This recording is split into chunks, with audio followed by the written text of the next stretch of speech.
আসসালামু আলাইকুম ওয়া রাহমাতুল্লাহি ওয়া বারাকাতুহু। আশা করি সকলেই ভালো আছেন। কুরবানি সম্পর্কে একটি ভুল ধারণা আমাদের সমাজে রয়েছে।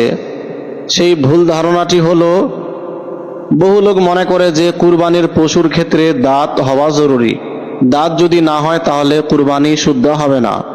অথচ এটা একেবারেই ভুল ধারণা।